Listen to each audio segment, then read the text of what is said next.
International standards తో quality education అందిస్తుంది futuristic edu initiatives. ఎందుకు మీకు ఓన్గా హాస్పిటల్ పెట్టాలనిపించింది? వీ వర్ వర్కింగ్ ఇన్ వసుధారకం హాస్పిటల్. అక్కడ లైక్ మైండెడ్ కొలీగ్స్ అందరూ కలిసి మనకుగా మనం దీంతో మన దృష్టితో ఒక హాస్పిటల్ పెట్టాలనుకొని world class cancer care locally అనే ఒక స్లోగన్ మీ హాస్పిటల్కి ఉంది సార్. భారతదేశంలోనే మొట్టమొదటిసారిగా డిజిటల్ పెట్ ఎంఆర్, భారతదేశంలోనే మొట్టమొదటిసారిగా కృత్రిమ మేధస్సుతో పనిచేసే రేడియేషన్ చికిత్సా పరికరము, అదే లీనియర్ యాక్సిలరేటరు, అలాగే డిజిటల్ పెట్ సిటీ, డిజిటల్ పెట్ ఎంఆర్తో సింక్రోనైజ్ చేసి రేడియేషన్ ట్రీట్మెంట్ ఇచ్చే పరికరం. ఇవన్నీ ప్రాబ్లం ఏంటంటే ఇవన్నీ చాలా ఎక్స్పెన్సివ్ ఎక్విప్మెంట్ అండి. అలా 100 కోట్లు పెట్టి మేము మెషిన్ కొన్నామంటే 37 కోట్లు ట్యాక్స్ కట్టాలండి. ఇప్పుడు మీరు ఎయిర్ క్రాఫ్ట్ లీజ్కి తీసుకున్నారనుకోండి, ట్యాక్స్ ఎంత అండి? 3%. మనమేమో ప్రజలకు ఉపయోగపడే రేడియేషన్ ఎక్విప్మెంటు. సార్ ఇంకోటి మీరు ఎప్పుడు చెప్తుంటారు, early detection is the key అని చెప్తుంటారు. ట్రూ, వెరీ ట్రూ అండి. ఎందుకు ఆల్మోస్ట్ ఆల్ మీ దగ్గరికి తెలిసి ఉంటుంది 3rd స్టేజ్ 4th స్టేజ్లోనే ఎక్కువ మంది వస్తారు. సో ఎందుకు ఈ గ్యాప్ బాగా ఉంది ఇండియాలో అని? 2 కారణాలండి. ఒకటి భయం, 2 అపోహలు. ఓకే, ఫస్ట్ భయం, ఫోఫో అంటాం ఇప్పుడు, fear of finding out. Test చేయించుకుంటే అని ఉంటుందేమో. ఏంటి సార్ అపోహలు? ఏదో లంపు కనపడితే బయాప్సీ చేస్తాను. ఏంటి నీటిలు పెట్టి గుచ్చుతారా? గుచ్చితే తేనె తుట్టలు కదిలిచ్చినట్టు కదిలి క్యాన్సర్ అంతా పాకిపోద్దట కదా అని అంటుంటారు. సార్ ఈ మందు లిమిట్గా తీసుకుంటే ఏం కాదు, సిగరెట్ లిమిట్గా తాగితే ఏం కాదు అనేది కూడా ఒకటి. స్మోక్ చేసే వాళ్ళలో 100కి ఒక 30 మంది క్యాన్సర్ వచ్చింది అనుకున్నామండి. ఆల్కహాల్ మాత్రమే తాగే వాళ్ళు 100కి 10 మందికి వస్తారు. 2 కలిపి చేస్తే 30 + 10 40 కాదండి, 70% అండి. ఏ ప్రాక్టికల్గా ఏ స్టేజ్లో డాక్టర్లకు యూజ్ అవుతుంది, పేషెంట్స్కి ఎట్లా బెనిఫిట్ అవుతుంది? అది బ్రెయిన్లో ఒక 5 సెంటీమీటర్ల ట్యూమర్ ఉంది. ఒక 9 రోజుల తర్వాత 5 సెంటీమీటర్ల ట్యూమర్ 3.5 సెంటీమీటర్ల సైజుకు తగ్గిపోయింది. ఏఐ దాన్ని గుర్తిస్తుంది. సార్ ఈ మధ్య రష్యా వ్యాక్సిన్ ఒకటి బాగా ఫేమస్ అయింది. అది వస్తుంది, క్యాన్సర్ ముఖ చిత్రాన్నే మార్చేస్తుంది. రష్యన్ ఆ వ్యాక్సిన్స్ ఏది కూడా ఇంతవరకు బయట ప్రపంచంలో దాన్ని పూర్తిగా టెస్ట్ చేయబడి ఇంతవరకు లార్జ్ పాపులేషన్స్ మీద ఇచ్చి రిజల్ట్స్ ఏమీ లేవు. నమస్తే, వెల్కమ్ టు ఐ డ్రీమ్స్. నేను మీ రొద్దం శ్రీనివాస్. ఇవాల్టి మన స్పెషల్ గెస్ట్ ఎవరో కాదు, ఒమేగా హాస్పిటల్స్ స్థాపించి తెలుగు రాష్ట్రాలతో పాటు సౌత్ ఇండియాలో కూడా అనేక మంది ప్రముఖులకు, సాధారణ పేషెంట్లకు కూడా అనేక అత్యాధునిక పద్ధతుల్లో చికిత్స అందిస్తున్నటువంటి డాక్టర్ మోహన వంశీ గారు మనతో ఉన్నారు. ఆయన హాస్పిటల్లో ఎప్పటికప్పుడు కొత్త కొత్త టెక్నాలజీతో పాటు కొత్త కొత్త చికిత్స పద్ధతులను ప్రవేశపెడుతుంటారనే పేరుంది ఆయనకి. ఆయనకు బెస్ట్ ఆంకాలజిస్ట్గా కూడా చాలా పేరు ప్రఖ్యాతులు గడించినటువంటి మోహన్ వంశీ గారు మనతో ఉన్నారు. నమస్తే సార్. నమస్కారం అండి. సార్ మోహన్ వంశీ గారు, క్యాన్సర్ కంటే ముందు మీరు ఒక మెడికల్ స్టూడెంట్గా జిప్మర్ నుంచి బయలుదేరి హైదరాబాద్లోకి ఎంట్రీ అయ్యారు కదా. అవునండి. ఆ ట్రావెల్ గురించి కొద్దిగా చెప్తారా? నేను నా ఎంబీబీఎస్ జిప్మర్ పాండిచేరిలో చేశానండి. అక్కడే కూడా ఎంఎస్ జనరల్ సర్జరీలో పోస్ట్ గ్రాడ్యుయేషన్ కూడా చేసేసి ఆ తర్వాత క్యాన్సర్ ఇన్స్టిట్యూట్ అడియార్లో నేను ఎంసీహెచ్ అంటే super specialization course in oncology చేశానండి. That is way back in 1993. ఆ తర్వాత ఒక 1 year మణిపాల్లో పనిచేసి ఆ తర్వాత ఇంగ్లాండ్లో ఎఫ్ఆర్సిఎస్ కూడా కంప్లీట్ చేసి హైదరాబాద్లో గవర్నమెంట్ క్యాన్సర్ హాస్పిటల్లో అసిస్టెంట్ ప్రొఫెసర్గా జాయిన్ అయ్యానండి 94 ఆగస్ట్లో. ఓకే. ఇక ఆ తర్వాత 94 నుంచి ఇప్పుడు 31 సంవత్సరాలు హైదరాబాద్లోనే ఉండటం జరిగిందండి. ఒక 2.5 ఏళ్ళు గవర్నమెంట్ సర్వీస్లో ఉన్నాను. ఆ తర్వాత ఒక 8 ఏళ్ళు అపోలో హాస్పిటల్లో ఉన్నాను. ఒక 8 ఏళ్ళు వసుధారకం ఇండో అమెరికన్ క్యాన్సర్ ఇన్స్టిట్యూట్లో ఉన్నాను. ఇక ఆ తర్వాత 15 ఏళ్ళుగా ఒమేగా హాస్పిటల్తో ఉన్నానండి. సార్ అంటే అందరూ చాలామంది రకరకాల కోర్సులు తీసుకుంటారు సార్ స్పెషలైజేషన్కి. మీరు పర్టికులర్గా క్యాన్సర్ స్పెషలిస్ట్ కావాలనే ఆ థాట్ ఎట్లా వచ్చింది? అంటే మీకు ఏంటి దానికి? అంటే ఆ రోజుల్లో నాకు ఇన్స్పిరేషన్ మై టీచర్స్ అండి. ఓకే. పాండిచేరిలో జిప్మర్ అనేది సెంట్రల్ గవర్నమెంట్ ఇన్స్టిట్యూట్. అక్కడ తమిళనాడులో చాలా చోట్ల ఫెయిల్ అయిపోయిన కేసులన్నీ కూడా పాండిచేరి జిప్మర్కి వచ్చేవండి. అక్కడంతా ఫ్రీ ట్రీట్మెంట్ అండి. Central government institute free treatment. So అంతా చాలామంది పువర్ పేషెంట్స్ అంతా కూడా ఇక్కడ మెడ్రాస్లో ఫెయిల్ అయినా కూడా పాండిచేరి వచ్చి అక్కడ మా ప్రొఫెసర్స్తో చికిత్సలు చేయించుకునేవారు. అక్కడ మా యూనిట్ ఆంకాలజీ సర్జరీకి ఫేమస్ యూనిట్ అండి. ఓకే. మా టీచర్స్ ఇద్దరు కూడా మీ ఫేవరెట్ టీచర్స్ ఇద్దరు నా యూనిట్లో, నేను వారి యూనిట్లో పనిచేసేవాడిని. ఎవరు సార్ వాళ్ళు పేర్లు ఏమన్నా? డాక్టర్ ప్రొఫెసర్ ఆర్ఎన్ సిబల్ అని, రెండో ఆయన డాక్టర్ ఎస్ఆర్ స్మైల్ అని, రాబిన్సన్ స్మైల్స్. వీళ్ళిద్దరు కూడా ఆంకాలజీ సర్జన్స్ అండి. వాళ్ళు రెగ్యులర్గా ఆంకాలజీ సర్జరీస్ చేసేవాళ్ళు బాగా. సో ఆ స్ఫూర్తితో నేను కూడా ఖచ్చితంగా ఆంకాలజీ సర్జరీ చేయాలని నిర్ణయించుకుని ఇక్కడ లక్కీగా అడయార్ క్యాన్సర్ ఇన్స్టిట్యూట్లో సీట్ సంపాదించుకున్నానండి. సార్ మీరు మీరు చెప్పినట్లు చాలా ఎక్స్పీరియన్స్ వచ్చిన తర్వాత హాస్పిటల్ పెట్టాలనుకున్నారు. సో ఎందుకు మీకు ఓన్గా హాస్పిటల్ పెట్టాలనిపించింది? ఈ పేరు ఎట్లా, ఒమేగా అనే పేరు మీరు ఎట్లా ఆలోచించారు? రీజన్? నేను వీఆర్ వర్కింగ్ ఇన్ వసతితారకం హాస్పిటల్. అక్కడ లైక్ మైండెడ్ కొలీగ్స్ అందరూ కలిసి మనకుగా మన దీంతో మన దృష్టితో ఒక హాస్పిటల్ పెట్టాలనుకొని కొంతమంది కొలీగ్స్ వచ్చి అప్పుడు ఆ పక్కనే చిన్న బిల్డింగ్ దొరికితే అక్కడ క్యాన్సర్ హాస్పిటల్ పెట్టామండి. ఒమేగా అంటే గ్రీక్ ఆల్ఫాబెట్లో omega is the last word అండి, లాస్ట్ లెటర్. ఓకే.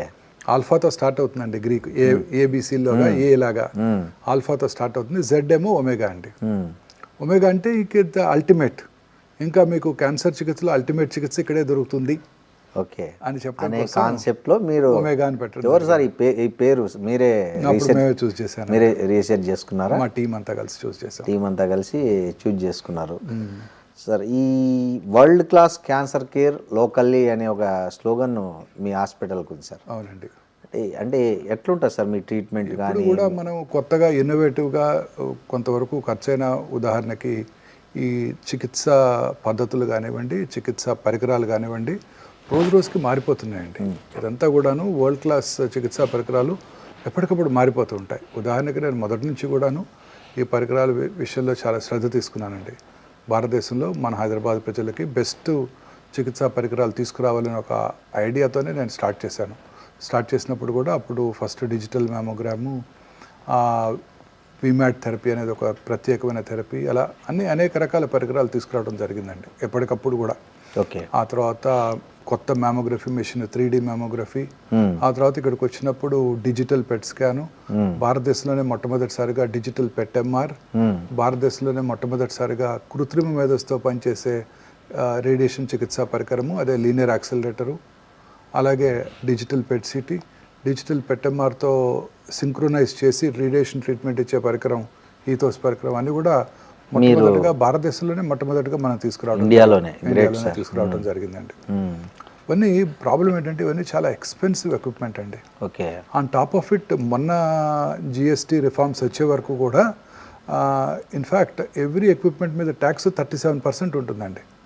మనం ₹1,00,000 పెట్టి కొంటే 37,000 ట్యాక్స్ కట్టాలి ఎక్స్ట్రా.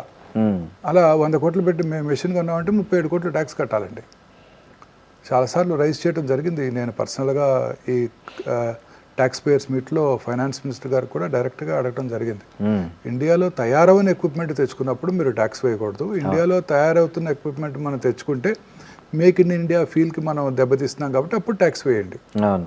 ఇండియాలో అసలు లేనటువంటి ఎక్విప్మెంట్ మనం ఇంపోర్ట్ చేసుకున్నప్పుడు ట్యాక్స్ వేయడం వల్ల బెనిఫిట్ ఉండదు దానివల్ల అని నేను చెప్పడం కూడా జరిగింది. బట్ ఈ సంవత్సరమే ఫస్ట్ టైం ఒక 10% ట్యాక్స్ తగ్గించారు. లేకపోతే ఇట్ వాస్ 37% అంటే లాస్ట్ ఇయర్ అండి. ఇప్పుడు తగ్గించారు, ఒక 27.8% ఎంతకు వచ్చిందండి. ఇప్పుడు కూడా ట్యాక్స్ కట్టాలండి. ఇప్పుడు ఉదాహరణకి చాలాసార్లు పాయింట్అవుట్ చేశానండి. ఇప్పుడు మీరు ఎయిర్ క్రాఫ్ట్ లీజ్కి తీసుకున్నారనుకోండి, ఇలా ఫలానా ఎయిర్వేస్ వాళ్ళు, ఎయిర్ ఇండియా వాళ్ళు ఒక ఎయిర్ క్రాఫ్ట్ లీజ్ తీసుకున్నారనుకోండి, ట్యాక్స్ ఎంత అండి? 3%. వేరే క్యాన్సర్ అంటే 27%.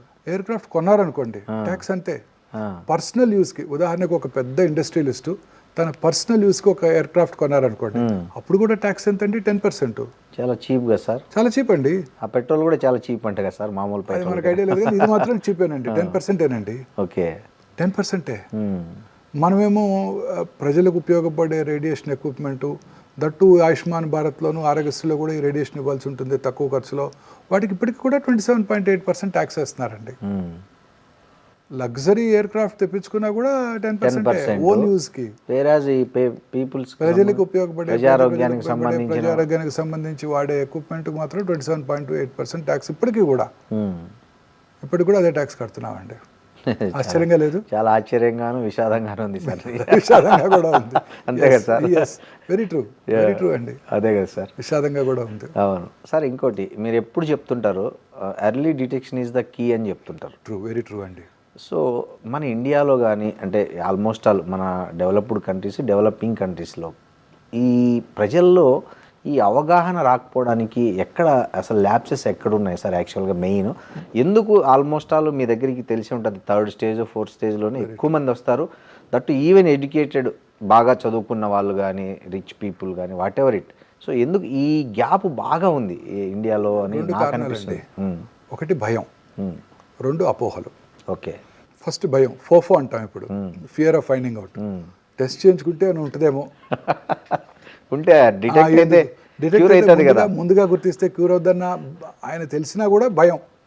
ఎందుకు టెస్ట్లు ఎందుకు మనకి? లేదా నాకు ఉండదేమో ఆశ, ఆప్టిమిజం, ఆశ.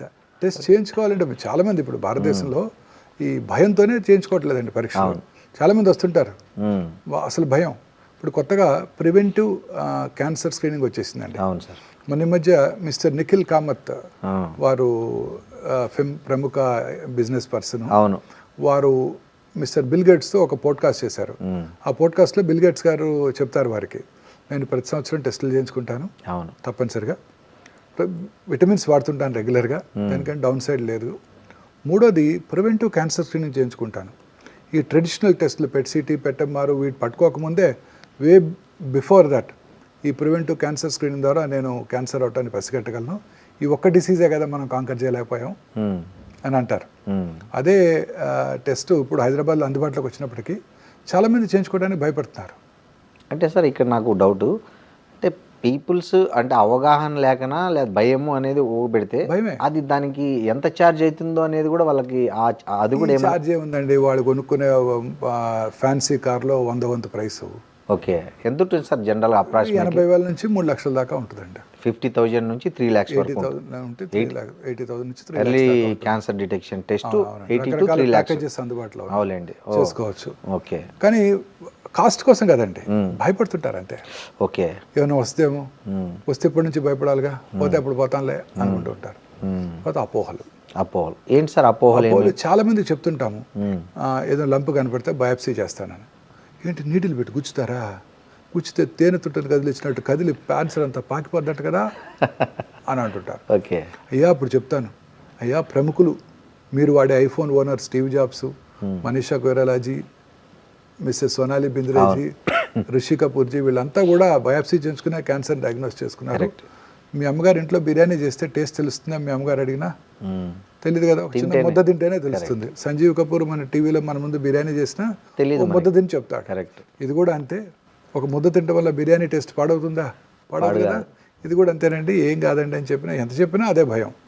ఒక 100 వీడియోలు చేసి ఉంటాను క్యాన్సర్పై అపోహలు నిజాలని. ఇవాళ ఓపి నేను చేయటం ప్రారంభించి ఒక 20 ఏళ్ళు అయిపోయింది ఈ క్యాన్సర్పై అపోహల మీద. ఇవాళ కూడా ఒక డాక్టర్ లివర్ బయాప్సీ చేస్తారంటే అయ్యో పాకుతున్నామో కదండి అన్నారు డాక్టర్ గారు వారు. ఆయన ఇవాళ మార్నింగ్ ఓపీలో చాలాసేపు కన్విన్స్ చేసి డాక్టర్ గారు అలా కాదండి అని చెప్పి అన్నీ చెప్తే అప్పుడు రేపు వస్తానండి అని వెళ్ళిపోయారు. ఇంకా వస్తారో తెలియదు రేపు. మాది దైవాధీనం. ఇలా భయం అండి, అనేక రకాలైన భయాలు అపోహలతో క్యాన్సర్ డయాగ్నోసిస్ డిలే చేస్తున్నారండి. సార్ ఈ మధ్య ఒకటి వచ్చింది సార్ మార్కెట్లోకి, బహుశా మీరు చేశారు షార్ట్స్లో, కోడిగుడ్డు తింటే కూడా క్యాన్సర్ వస్తుంది, కోడిగుడ్లో కూడా చాలా యాంటీబయాటిక్స్ ఇవన్నీ వస్తున్నాయని ఈ మధ్య బాగా వైరల్ అయింది ఒక వీడియో. లేదు సార్, నేను దానికి లేదు సార్. అదేంటంటే ఇప్పుడు కొన్ని ఏదో ఒక కంపెనీ ఎగ్స్ ఇక్కడ ఉన్నట్టున్నారు, ఒక ఎగ్ ఫామ్, కోళ్ళ ఫామ్ హౌస్లో. ఆ ఫామ్స్లో ఏదైనా యాంటీబయాటిక్ వాడారు అక్కడ. ఆ యాంటీబయాటిక్ ట్రేసెస్ చాలా తక్కువ మోతాదులో ఎగ్లోకి వచ్చాయి.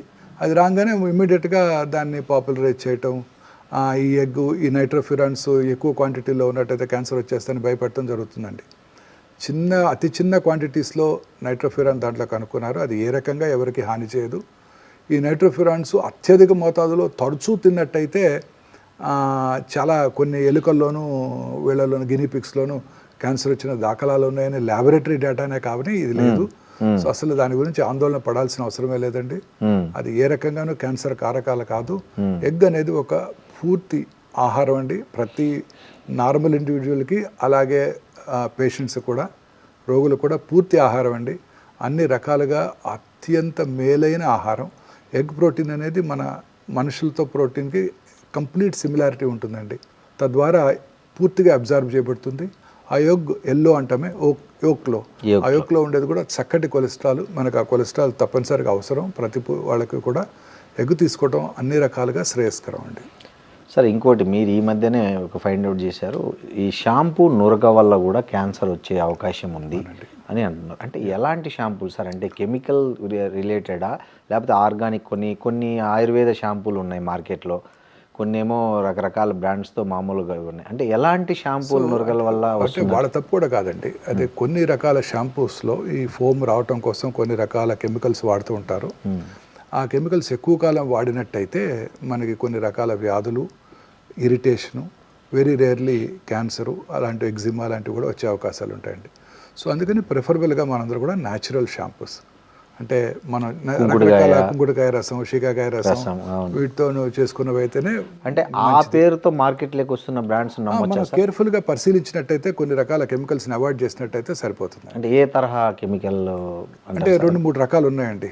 పిహెచ్ఎస్ అని, థాలేట్స్ అని, వీటిని అవాయిడ్ చేస్తే సరిపోతుందండి. ఓకే సార్, ఈ మధ్య మీ అబ్జర్వేషన్ ప్రకారం మన రాష్ట్రాల్లో, తెలుగు రాష్ట్రాల్లో క్యాన్సర్ పేషెంట్లు విపరీతంగా పెరుగుతున్నారు. అది ప్రపంచమంతా అదే, ప్రపంచమంతా ఉంది. అంటే దానికి బేసిక్ రీజన్ ఏమంటారు సార్? ఐ మీన్ ఇంకా చాలా తక్కువ అండి మనం చూసేది. మన అంటే బయటపడలేదు కావచ్చు, బహుశా అండర్ రిపోర్టెడ్ చూసినా కూడా తెలియదు, చెప్పట్లేదు ఎవరు. అవును. ఇప్పుడు cancer is not a notifiable, ఒకప్పుడు ఎయిడ్స్ అట్లా ఉండేది, నాట్ ఏ నోటిఫైబుల్ డిసీజ్ కదండి. అందుకని చెప్పట్లేదు. క్యాన్సర్ ఇప్పుడు మనం వాళ్ళ ఒక పేషెంట్ వచ్చారంటే క్యాన్సర్కి మంచి ట్రీట్మెంట్ ఇస్తే సరిపోతుంది. నేను ఎవరికి నోటిఫై చేయాల్సిన అవసరం లేదు. అవును. అదే కరోనా వచ్చిందంటే ఇప్పటికీ కూడా నోటిఫై చేయాలి మనం. అవును. అలానే cancer is not a notifiable disease అండి. అందుకని అండర్ రిపోర్టెడ్. భారతదేశంలో 1.54 బిలియన్ పాపులేషన్లో ప్రభుత్వం వారు ఎస్టిమేట్ చేసింది 1.5 మిలియన్ క్యాన్సర్ పేషెంట్స్, కొత్త కేసులు. చైనా కూడా ఈక్వల్లీ పాపులేటెడ్ కంట్రీయే కదండి, 1.53-52 బిలియన్స్. అక్కడ 4.5 మిలియన్ కేసెస్, అంటే మనకు 3 రెట్లు ఎక్కువ. అంటే మీరు అండర్ రిపోర్ట్ కేసులు ఉంటాయి, చైనీస్ మనకన్నా మంచి హెల్దీ డైట్ తింటారు, చాలా న్యూట్రిషన్, ఆయిల్ కూడా తక్కువ తింటారు, బాగా తక్కువ తింటారు, అన్ని చక్కటి ఆహారం, చక్కటి ఎక్సర్సైజ్, ఫిట్గా ఉంటారు. అవును. మన దేశంలో ఎంత తక్కువ ఉందంటే ఎవరు నమ్మగలమండి, ఎక్కువ ఉంటుంది. అవును సార్. సో ఈ క్యాన్సర్ ఇన్సిడెంట్స్ పెరగడానికి రకరకాల కారణాలు ఉన్నాయండి. అందులో ముఖ్యమైనది ఏజింగ్. ఓకే. ఇంతకుముందు కరోనా వచ్చి చనిపోయేవారు, ప్లేగ్ వచ్చి చనిపోయేవారు, ఇన్ఫెక్షస్ డిసీజెస్ చనిపోయేవారు, కర్నరీ ఆర్టరీ డిసీజ్తో చనిపోయేవారు. ఇప్పుడు మనం అన్నీ కాంకర్ చేసాం సార్. ఇప్పుడు మనం వయసు పెరిగే కొద్ది, అంటే ఎక్కువ కాలం బ్రతికే కొద్దీ ఈ క్యాన్సర్ పేషెంట్లు ఎక్కువ మందిని చూస్తాం.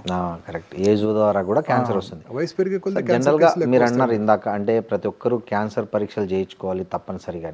అంటే ఏ ఏజ్ నుంచి ఎవరి ఇయర్ చేయించుకుంటే బెటర్ అంటారు సార్ మీరు? అంటే కొన్ని రకాల క్యాన్సర్స్, ఉదాహరణకి స్త్రీలు 40 ఏళ్ళు వచ్చాక రిస్క్ ఫ్యాక్టర్స్ లేనప్పటికీ కూడా ప్రతి 2 నుంచి 3 సంవత్సరాలకు ఒకసారి మ్యామోగ్రఫీ పరీక్ష, సంవత్సరానికి ఒకసారి వారి లేడీ డాక్టర్తో చిన్న పరీక్ష, గైనకలాజికల్ టెస్టింగు, అవసరమైతే ప్యాప్స్మియర్ టెస్టు. పురుషులు 50 దాటాక సంవత్సరానికి ఒకసారి పిఎస్ఏ టెస్టింగు. స్త్రీలు 50 దాటాక ప్రతి సంవత్సరం మ్యామోగ్రఫీ పరీక్ష 65 ఏళ్ళు వచ్చే వరకు రెగ్యులర్గా చేయించుకోవాల్సి ఉంటుందండి. సార్, ఈ మార్కెట్లో ముఖ్యంగా ఆడపిల్లలకు సర్టన్ ఏజ్ లోపల మూడు సార్లు ఒక వ్యాక్సిన్ వేయించుకుంటే క్యాన్సర్ రాదనేది ఒకటి ఉంది. దాని మీద చాలామంది పాజిటివ్గా మాట్లాడుతున్నారు, కొంతమంది నెగిటివ్గా మాట్లాడుతున్నారు. సో ఫ్యాక్ట్ ఏంటి సార్? అంటే ఫ్యాక్ట్ ఏంటంటే అది హ్యూమన్ పాపిలోమాటస్ వైరస్ ఇన్ఫెక్షన్ వల్ల గర్భసంచి ముఖద్వార క్యాన్సర్ వస్తుందని సైంటిస్టులు గట్టిగా ప్రూవ్ చేయడం జరిగింది. సో ఆ హెచ్పివి వైరస్కి వ్యాక్సిన్ కనుక్కున్నారండి. ఆ హెచ్పివి వైరస్ స్త్రీలలోని ఆ సర్వైకల్ ఎపిథీలియం లోపలికి వెళ్ళిపోయి ఇమ్యూన్ మెకానిజమ్స్కి దొరకకుండా ఆ ఎపిథీలియంలోనే ఉంటుందండి. ఇమ్యూన్ మెకానిజమ్స్కి దొరకదు. ఇప్పుడు ఉదాహరణకి కరోనా ఇన్ఫెక్షన్ వచ్చిందంటే యాంటీబాడీస్ ప్రొడ్యూస్ అవుతాయి, నెక్స్ట్ టైం కరోనా వచ్చినప్పుడు మనకు కాపాడుతుంది అది. ఇది అలా కాదు. ఈ వైరస్ చాలా స్మార్ట్ వైరస్, ఇంటెలిజెంట్ వైరస్. అది సర్వైకల్ అంటే గర్భసంచి ముఖద్వార ఎపిథీలియం లోపలే ఉంటుందండి. బయట ఉండే బ్లడ్లోకి రాదు కాబట్టి, ఇమ్యూన్ మెకానిజమ్స్కి దొరకదు కాబట్టి దానికి యాంటీబాడీస్ డెవలప్ అవ్వవు. సో అందువల్ల రిపీటెడ్ వైరల్ ఇన్ఫెక్షన్ వల్ల ఈ క్యాన్సర్ వస్తుంది. ఓకే. సో ఇప్పుడు సైంటిస్టులు దానికి వ్యాక్సిన్ కనుక్కున్నారు. ఆ వ్యాక్సిన్ ఇచ్చినట్టయితే వాళ్ళలో యాంటీబాడీ టైటర్ పెరుగుతుంది. తద్వారా ఆ వైరస్ని నెక్స్ట్ టైం ఆ వైరల్ ఇన్ఫెక్షన్ వచ్చినప్పుడు దాన్ని కంట్రోల్ చేస్తుంది. సో తద్వారా క్యాన్సర్ రాకుండా చేసుకోవచ్చు. ఓకే. ప్రైమరీ ప్రివెన్షన్ చాలా బెటర్ టు useful అండి. పిల్లలకి వేయించడం అనేది ఖచ్చితంగా 10 అమ్మాయిలు నుంచి 14 ఏళ్ల మధ్యలో 2 డోసుల వ్యాక్సిన్ కనుక తీసుకున్నట్టయితే ఎప్పటికీ కూడా వారికి జీవితంలో ఈ క్యాన్సర్ వచ్చే అవకాశమే లేదండి. ఒకవేళ ఆ ఏజ్ దాటిపోయిన పిల్లలకి వేస్తే ఉపయోగం వేసుకోవచ్చండి. తర్వాత కూడా పెళ్లి కాకముందు వరకు కూడా 3 డోసులు తీసుకోవాల్సి ఉంటుంది. పెళ్ళైన తర్వాత కూడా తీసుకోవచ్చు. ముందుగా ఒకసారి పరీక్ష చేయించుకొని 1 సంవత్సరం పాటు ప్రెగ్నెన్సీ రాకుండా చూసుకున్నట్టయితే ఖచ్చితంగా వాళ్ళు కూడా వ్యాక్సిన్ తీసుకుంటే మంచిదండి. ప్రభుత్వం వారు ఇప్పుడు ఫ్రీగా ఈ సంవత్సరం నుంచి చిన్నపిల్లలందరికీ వ్యాక్సిన్ అందజేయబోతున్నారు. ఓ గ్రేట్ సార్. ఇది మొన్న ఈ మధ్య బడ్జెట్లో మన finance minister Mrs Nirmala Sitharaman తెలియజేయడం జరిగింది. సార్, ఒక మనిషికి క్యాన్సర్ ఉందని ఒక ప్రైమరీ సిమ్టమ్ ఏమన్నా తెలుసుకోవచ్చా sir? I mean without any అంటే ప్రాపర్గా కాకుండా ఇప్పుడు జ్వరం వచ్చే ముందు ఎలా ఒళ్ళు నొప్పులు, దగ్గు, కొంచెం నీరసం ఎట్లా వస్తుందో. Cancer is a silent killer అండి. ఎటువంటి సిమ్టమ్స్ లేకుండా మేనిఫెస్ట్ చేస్తుంది. ఓకే. ఉదాహరణకు నోట్లో ఒక అల్సర్ ఉంటుంది. అల్సర్ క్రమం తప్పకుండా పెరుగుతూ ఉంటుంది కానీ నొప్పి కలిగించదు. ఓ చిన్న అల్సర్ ఉంటుందని ఉంటుంది, తగ్గుతుంది లేని అశ్రద్ధ చేస్తారే తప్ప మళ్ళీ ఆ ఫియర్ ఆఫ్ ఫైండింగ్ అవుట్ వల్ల భయపడే డాక్టర్ దగ్గరికి వెళ్లకుండా తిరుగుతూ ఉంటారు. తగ్గిపోద్దులే అనుకుంటా అలా అశ్రద్ధ చేస్తుంటారు. సో అలాగే అనేక రకాల సిమ్టమ్స్, కొంచెం హెడేకు, ఉదాహరణకి బ్రెయిన్ ట్యూమర్తో స్టార్ట్ చేద్దాం. హెడేక్ రావటం, మైల్డ్ హెడేక్, కంటి చూపు వలన హెడేక్ వచ్చింది అనుకుంటారే తప్ప ఈ బ్రెయిన్ ట్యూమర్ వల్ల వచ్చిందని అనుకోరు. అలా క్రమం తప్పకుండా హెడేక్ పెరుగుతూ ఉంటుంది. ఆ తర్వాత వామిటింగ్స్ రావటం, తల తిరగటం, కొంచెం డ్రౌజీగా అయిన తర్వాతనే డాక్టర్ దగ్గరికి వెళ్ళటం జరుగుతూ ఉంటుంది. అలాగే ఓరల్ క్యాన్సర్స్ చాలా కామన్ క్యాన్సర్. ముఖ్యంగా భారతదేశంలోని సదర్న్ ఏరియాస్లోని పురుషుల్లో ఇది చాలా కామన్ క్యాన్సర్ అండి. చిన్న నోట్లో చిన్న అల్సర్ రావటం, అది క్రమం తప్పకుండా పెరుగుతూ ఉంటాం. నొప్పి ఉండదు కాబట్టి అశ్రద్ధ చేస్తారు. అల్సర్ నుంచి బ్లడ్ కూడా వస్తుంటుంది, ఆయన కూడా అశ్రద్ధ చేస్తుంటారు. కొన్నిసార్లు బోన్ కూడా తినేస్తుంది, అప్పుడు వస్తారు డాక్టర్ దగ్గరికి. అలాగే నోట్లో కానీ నాలుక మీద కానివ్వండి ఎరుపు తెలుపు మిళితమైన ప్యాచెస్ ఉంటాయి. ఏ రకమైన సిమ్టమ్స్ కలిగించవు, అందుకని అందరూ దాన్ని అశ్రద్ధ చేస్తుంటారు. సో హోర్స్నెస్ ఆఫ్ వాయిస్, గొంతు బొంగురు పోవటం, మింగడానికి ఇబ్బందిగా ఉండటం, మింగినప్పుడు గొంతులో ఏదైనా ఒక ఫారిన్ బాడీ ఉన్నట్టు ఫీలింగ్ రావటం, వెయిట్ తగ్గిపోవటం, ఇవన్నీ కూడా అన్నవాహిక క్యాన్సరు, అప్పర్ ఫ్యారింజియల్ క్యాన్సర్ లక్షణాలు. ఇక లంగ్ క్యాన్సర్ లక్షణాలు కూడా చాలా సింపుల్గా ఉంటాయండి.